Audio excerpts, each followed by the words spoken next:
There exists a $2 liquid that creates a permanent bond with the metal inside your engine. It is not a simple coating or a basic treatment. It is a chemical bond formed at the atomic level that cannot be washed away by any oil change. A 1997 Ford F-150 located in Leadville, Colorado, currently has 487,000 miles on its original engine because of this substance. I traveled there to witness it myself. I removed the valve cover and ran my thumb across the cam lobes, coughs and clears throat. They were smoother than the day Ford machined them, even at 500,000 miles. I personally burned through 2 different engines before I reached the age of 60. I used to believe that was simply the unavoidable cost of owning a vehicle. It is not. The $100 billion automotive repair industry has spent several decades ensuring you never discover the reason why. The powder is known as molybdenum disulfide, with the chemical formula MOS2. You can purchase 100 grams of it on Amazon for less than $3, and those 100 grams are enough to treat your engine 5 to 7 times. That calculates to less than 50 cents per treatment. However, here is the specific detail that compelled me to drive all the way to Colorado to see it for myself. The friction coefficient of synthetic motor oil, which is the highest quality oil money can buy, ranges between 0.08 and 0.12. In contrast, the friction coefficient of MOS2 is between 0.025 and 0.05. That represents a 60 to 70% reduction in metal-on-metal friction within the most critical zones of your engine. These are not merely my own numbers. These figures are published in peer-reviewed studies within journals like Nature, Scientific Reports, and Tribology International. A study from Nature in 2022 confirmed that adding MOS2 at a concentration of just 100% to motor oil reduced friction by 19% and wear by nearly 20%. Just a pinch of powder in 5 quarts of oil. So why have you never heard of this? I had never heard of it either, despite the fact that I have been changing my own oil since I was 16 years old. I have spent thousands of dollars on expensive synthetic oils, premium filters, engine flushes, and fuel system cleaners. Not a single person, not one mechanic, not one oil change technician, not one dealership service advisor in 40 years, ever mentioned a $2 mineral that reduces engine wear by 1/5. Consequently, I began digging. What I discovered is a trail that stretches back not just 100 years, but several centuries. Japanese swordsmiths in the 1300s utilized molybdenum as an alloying element to forge blades that could maintain an edge longer than any European steel of that era. That knowledge was eventually lost. It was not rediscovered in the Western world until 1778, when a Swedish chemist named Carl Wilhelm Scheele identified the mineral. That represents 400 years of lost knowledge. The lubricating properties of MOS2 specifically were hiding in plain sight within a Norwegian mountain valley waiting for someone to pay attention. This trail runs through 2 world wars, through the space program, and directly into the reason your engine is designed to fail at 200,000 miles instead of lasting 500,000. Let me take you to a small town in southern Norway called Knaben. In 1885, farmers in that valley discovered dark, greasy outcroppings of rock in the hillsides. When they picked up the stones and rubbed them between their fingers, the mineral left a slick, black residue that felt like grease. They referred to it as the pencil stone because it left marks on paper similar to a soft lead pencil. Those Norwegian farmers did something very simple. They crushed it and rubbed it onto the axles of their wooden carts. The wheels turned more easily, and the axles lasted longer. They traded the mineral at the market pound for butter. That is how little anyone valued it at the time, 1 pound of molybdenite for 1 pound of butter. However, something occurred in 1914 that changed everything. When the First World War broke out, Germany revealed weapons and armor plating constructed from a new kind of steel that was harder and more heat-resistant than anything the Allies had ever seen. The secret ingredient was molybdenum. Overnight, that Norwegian butterstone became a strategic military resource. The price jumped from virtually nothing to $5 a pound. The farmers of Knaben went from being poor to wealthy in a single year. World molybdenum production exploded from a few tons to over 100 tons during the war. A mineral that had been used to grease wooden cart axles was now forging the weapons of industrial warfare. Meanwhile, on the other side of the Atlantic, a man named Otis King was extracting the same mineral from a mountain in Colorado at the Climax mine near Leadville, the very same town where I stood looking at that 500,000-mile Ford engine. King developed a method of extracting molybdenum on an industrial scale, and he flooded the market so rapidly that his own miners gave the mineral a nickname. They called it molybdenum because King had made so much of it available that nobody could sell it at a profit. His miners cursed the stuff, having no idea that the very mountain they were digging into would supply the United States military through 2 world wars and eventually help put men on the moon. The Climax mine became the largest molybdenum operation on the planet, controlling 75% of the world's supply. It grew into its own town with 100 company houses, a hotel with 171 rooms, a hospital, and a school so well run that Life magazine called it the best company town ever built. All of it was sitting on top of a mineral that most Americans have still never heard of. But the molybdenum story does not stop at steel and armor. During the years between the wars, someone figured out that the real magic of this mineral was not what it did inside metal, but what it did between metals. That discovery is where the story takes a turn that changed what I believe about every engine I have ever owned. In the years leading up to the Second World War, the United States military discovered something about MOS2 that went far beyond making steel harder. They found that when you suspended this powder in engine oil, it did something no liquid lubricant could do. It bonded permanently to metal surfaces. Not just coated, but bonded. The sulfur atoms in the MOS2 formed a chemical reaction with the iron atoms in steel under heat and pressure. The result was a microscopically thin crystal layer that became part of the metal itself, and that layer had almost no friction. The military application was immediate. MOS2 became standard equipment in every aircraft engine in the United States Air Force. The reason is the most powerful proof of what this compound can do. According to the official company history of Liqui Moly, the largest MOS2 lubricant brand in the world, and I am reading directly from their published record, American pilots in World War II could land their aircraft safely even after their oil tank had been hit by enemy fire and every drop of oil had drained from the engine. The MOS2 that had bonded to the engine surfaces kept the metal protected long enough for an emergency landing with zero oil pressure.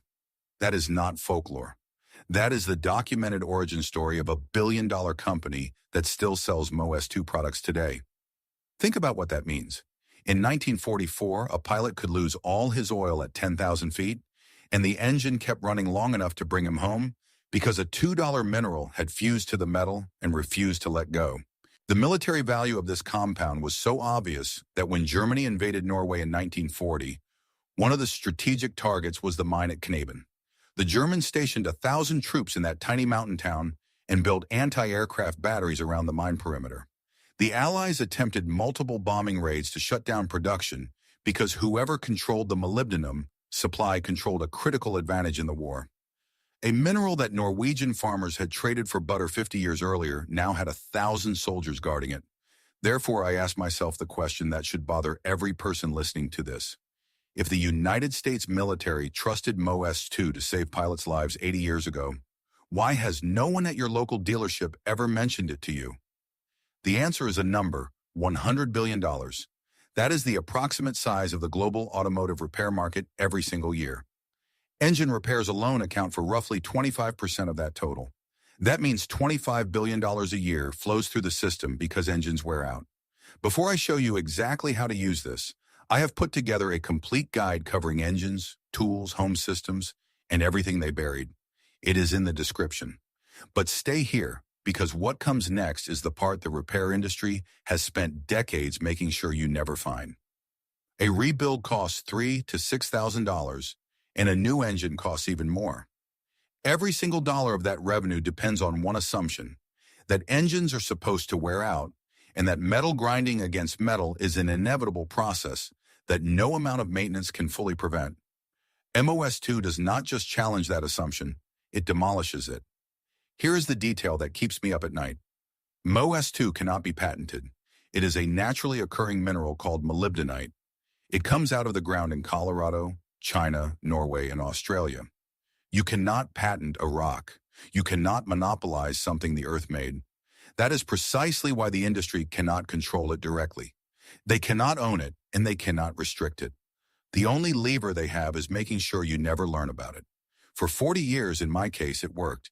The companies that do know, like Liqui Moly, sell Mo-S2 products for $18 to $35 a bottle. Certain Castrol formulations contain it, and multiple aftermarket brands use it as their primary active ingredient. They take $2 to $4 worth of pure Mo-S2 powder, suspend it in a carrier oil at a 2 to 5% concentration, put it in a branded bottle, and charge you 10 times the cost. The chemistry is identical. The only difference is the label and the price. They will never tell you to buy the raw powder because if you did, their entire product line becomes worthless. And the dealership will never tell you about any of it because if your engine lasts 500,000 miles instead of 200,000, you skip 2 or 3 engine replacements over the life of your vehicle. That is $10,000 to $18,000 the repair industry never collects from you. Now here is why this works, and I need you to understand the science, because once you see it, you will never think about your engine the same way. Your engine has a problem that no oil in the world fully solves. When your engine is running, the oil pump pushes oil between every moving surface to create a thin film that keeps metal from touching metal. That film works most of the time, but there are 3 moments when it fails. First, every cold start. When you turn the key in the morning, there is a brief window before oil pressure builds up where metal surfaces are rubbing with almost no protection. Second, under heavy load. When you accelerate hard, tow a trailer, or climb a hill, the pressure between piston rings and cylinder walls crushes the oil film thinner than it can protect. Third, at every microscopic peak on every metal surface inside your engine. No metal surface is truly smooth. Under a microscope, machined steel looks like a mountain range. The peaks of those mountains punch through the oil film and grind against each other directly. Engineers call this boundary lubrication. It is the zone where oil fails. And here is the number that should change everything. 90% of all engine wear happens in the boundary lubrication zone, not during normal running. 90% of the damage that eventually kills your engine happens in those brief moments when oil cannot do its job. That is where Mo-S2 works. It is called the king of lubrication in scientific literature. And once you understand why, the name makes perfect sense. Mo-S2 is not a liquid. It is a solid crystal with a hexagonal structure, like microscopic sheets of glass stacked in layers. Each crystal plate is 1 to 2 microns across, impossibly thin and impossibly flat. When these plates contact hot metal under pressure, the sulfur atoms chemically bond with the iron atoms in the steel through a process called a tribochemical reaction. The plates fill in every valley and smooth over every peak in the metal surface. They become the surface. And that new surface has a friction coefficient so low that metal slides against metal like ice on ice. The critical difference is this: oil is liquid. Under extreme pressure, liquid gets squeezed out of the contact zone, but Mo-S2 is solid. It cannot be squeezed out. It stays exactly where it is, bonded to the metal at the atomic level. That is why a World War II pilot could fly without oil. That is why a truck in Colorado can run for 500,000 miles. I know what some of you are thinking, because I thought it too. This sounds too good, and if it really worked, someone would have told me before. I had the same doubt. Therefore, I want to tell you what I did to my own vehicle. My daily driver is a 2006 Chevy Silverado. I bought it used in 2011 with 92,000 miles on it. By the time I learned about Mo-S2, the truck had 168,000 miles and the engine was starting to show its age. A little louder at cold start, a slightly rougher idle. I ordered a 100-gram bag of Mo-S2 powder, technical lubrication grade, with a particle size under 2 microns. It cost me $2.40 with shipping. I drove the truck for 10 minutes to get the engine to full operating temperature. I measured out 7 grams of the powder, which is the correct dose for my 5.3L V8, and mixed it into about 30 milli of the same oil already in my engine. I stirred it for 60 seconds. The powder does not dissolve. It stays suspended like fine silt in water. I pulled the oil fill cap with the engine idling, poured the mixture in slowly, and let it idle for 20 minutes. Before the treatment, my average fuel economy was 15.4 miles per gallon. Around 300 miles after the treatment, the engine was quieter at cold start, the rough idle smoothed out, and my average rose to 16.6 miles per gallon. That is a 7.8% improvement. On a truck that uses 120 gallons a month, that is 9 fewer gallons. At $3.50 a gallon, that is $31.50 a month in savings from a $2.40 treatment. But the fuel savings are not the point. The point is the reduction in friction, heat, and wear. For a 4-cylinder engine under 2L, use 5G. For engines between 2L and 3.5L, use 7G. For a V6 or V8 over 3.0, use 10G. Mix it, pour it in while idling at operating temperature, and let it idle for 20 minutes. Then drive normally for 500 miles to complete the bonding process. One treatment lasts 50,000 to 70,000 miles. A fleet manager in Osaka, Japan, has been documenting MOS2 treatments on 22 Toyota Corollas since 2009. His oldest car passed 580,000 kilometers, 360,000 miles, on the original engine with 0 rebuilds. His annual engine maintenance cost per vehicle is approximately $60. Meanwhile, the average American spends $200 to $2,000. That is a difference of over $1,000 per year.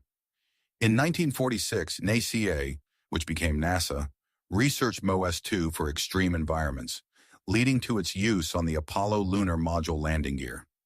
In the vacuum of space, liquid lubricants evaporate. Only a solid that bonds to metal works. MOS2 made it possible for humans to land on the moon. I spent 40 years maintaining vehicles the way I was told, and I still went through 2 engines. The system is designed to make your engine last just long enough to get out of warranty. The knowledge to prevent this has existed since 1885. It was proven in 1944, confirmed by NASA in 1946, and published in Nature in 2022. But the repair industry won't tell you because your ignorance is worth $25 billion a year. I can't get my money back, but I can make sure my Silverado outlasts me, and I can make sure you know what I know. $2.40 and a bit of knowledge is all it takes. If this story changed the way you look at the machine in your driveway, please subscribe and like the channel. We are dedicated to uncovering the history and the science that they have tried to bury for profit. Protect your vehicle, save your money, and help us Gyo Trong Tong Lai. Our next investigation into the hidden treasures of industry will be opening soon.